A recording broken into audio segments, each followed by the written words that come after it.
Chegamos com mais um Trocando Ideias, com a sua participação aqui. Fique à vontade, a gente vai bater papo com você, a gente vai bater papo com o Vitor, com a Neuza e com o Everaldo hoje. A gente quer ter sua pergunta aqui também no próximo programa, então aproveite para mandar sua pergunta no finalzinho do programa, tá bom? Você faz isso pelo e-mail que está aparecendo na sua tela.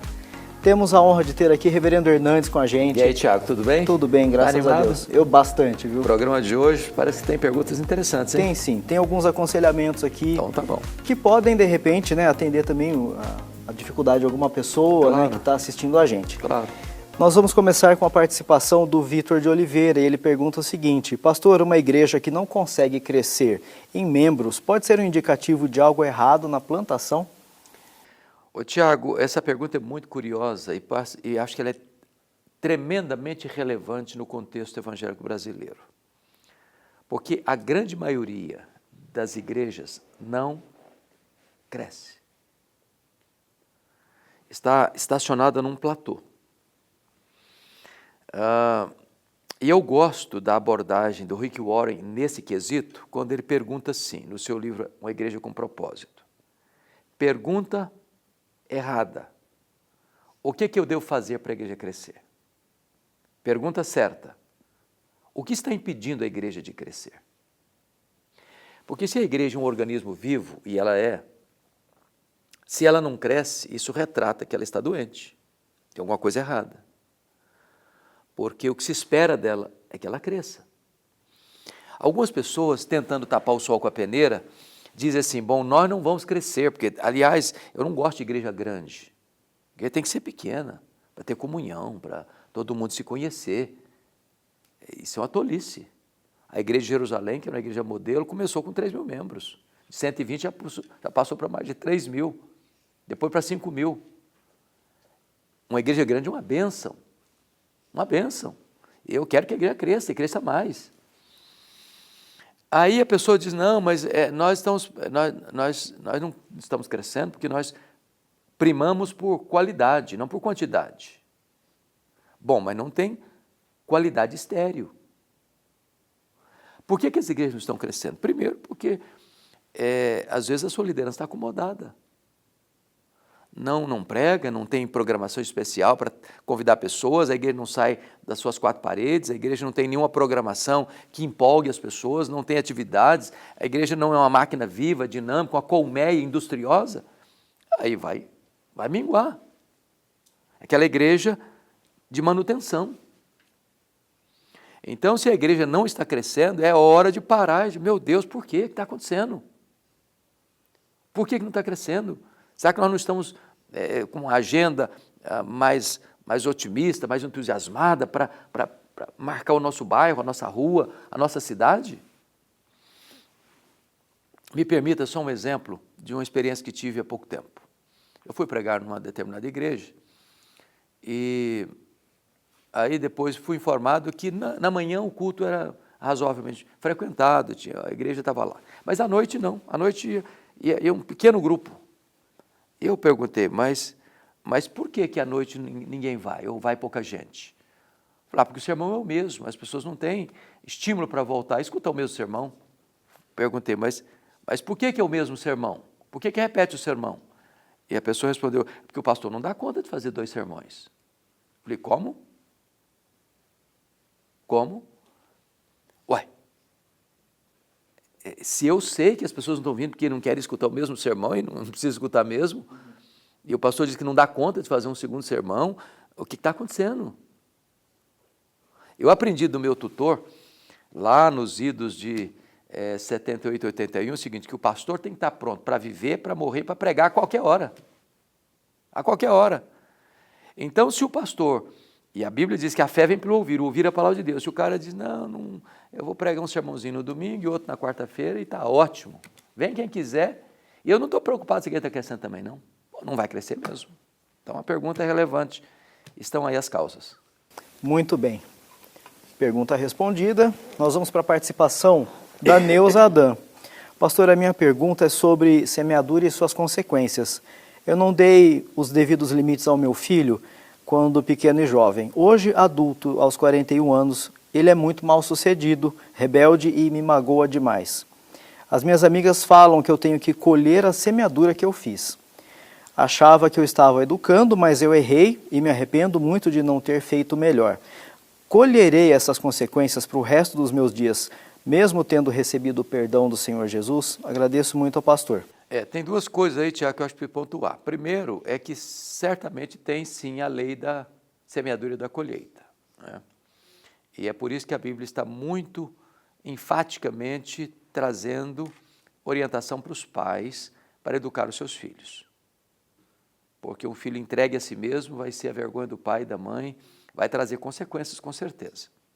Mas o segundo elemento, tem que ter muito cuidado com essa questão da culpa. Porque quando uma pessoa diz para a pessoa assim, olha, você vai escolher o resto da sua vida, você está numa gaiola, você está numa prisão agora você vai sofrer até morrer.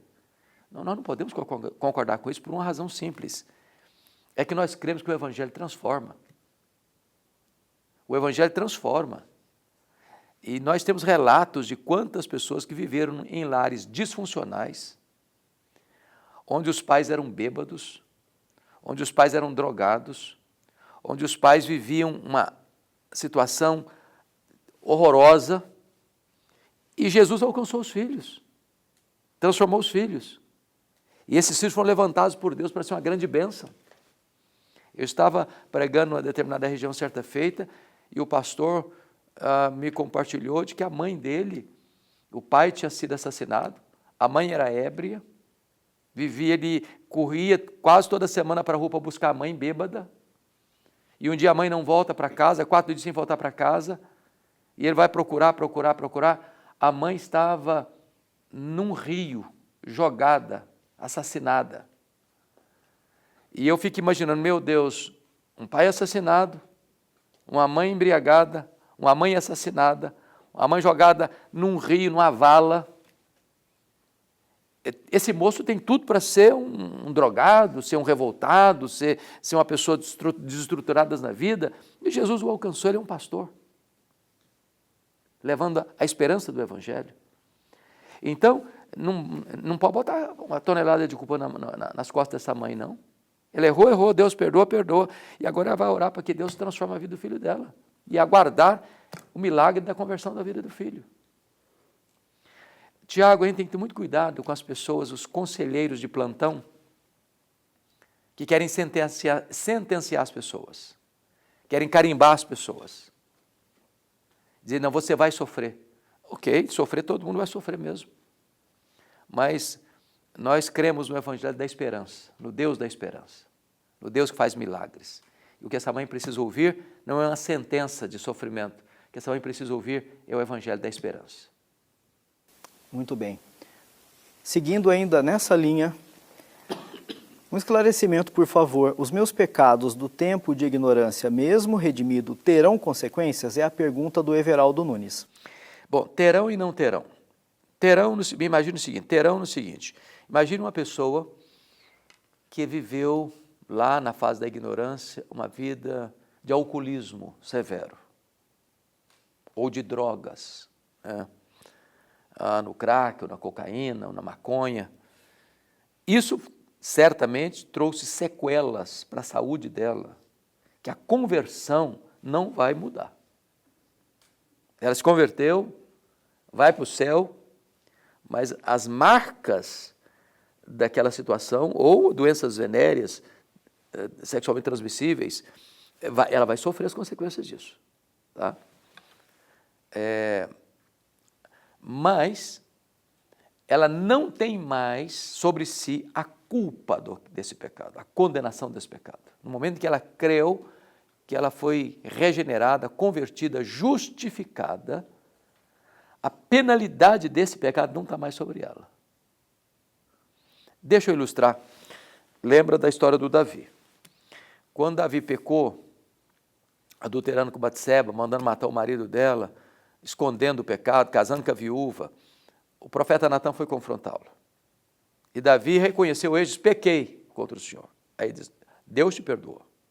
Quando ele diz, Deus te perdoou, Deus está dizendo, você não vai perecer por causa desse pecado, está perdoado. Você não vai ser condenado por causa desse pecado, você está perdoado. Mas as consequências vão existir. vão existir. E ele sofreu as consequências. Então, tem e não tem. Você vai colher o que plantou nesse sentido, mas você não vai ter a condenação desse pecado. Você vai ser salva para todo sempre e desfrutar da comunhão com o Senhor por toda a eternidade. A gente vai se encaminhando para o final do Trocando Ideias de hoje, mas fica aqui a nossa gratidão à Igreja Presbiteriana de Pinheiros, que proporciona esse programa a todos nós. Obrigado, pastor Hernandes, pela sua presença conosco aqui. É um privilégio, Tiago. Ao reverendo Arival também. E aproveite para seguir esses homens de Deus nas redes sociais, no Instagram, no YouTube, tem muito conteúdo deles lá. Hernandes Dias Lopes, Arival Dias Casimiro. É desse jeito. Certo. E Pois o convite para o pessoal ir para a igreja também. Se você está morando em São Paulo, como eu vou plagiar o Jeremias Pereira. Se você não foi na Igreja Presbiteriana de Pinheiros ainda, se você está vindo em São Paulo e não foi lá, já perdeu a viagem. Pelo menos 50% da viagem. Então, ao vir para São Paulo, agende visitar a Igreja Presbiteriana de Pinheiros. E se você mora em São Paulo, vá lá fazer uma visita para a gente. Vai ser uma alegria ter você, sua família, e abraçar e acolher você com muito carinho. É isso. E se você não é de São Paulo, é de qualquer lugar do país, do mundo, toda a programação você tem acesso ao vivo, diretamente no canal do YouTube da igreja também. E todo o acervo também tem a legendagem em vários idiomas. Tem, em vários idiomas, como mandarim, russo, alemão, italiano, francês, inglês, espanhol. Ou seja, a igreja hoje tem uma mensagem que ecoa em mais de 100 nações. Louvado seja Deus. E é uma igreja muito relevante. A gente estava acompanhando esse domingo o culto. Eu acho que eram mais de 10 mil pessoas ao vivo assistindo o culto no domingo, pastor. Coisa maravilhosa, né? Glória a Deus por isso. Fica aqui nosso abraço então a vocês. A gente espera vocês numa próxima, tá bom? Obrigado, pastor. Abraço, Thiago. Até lá. Tchau, gente. Um abração. Até o próximo programa.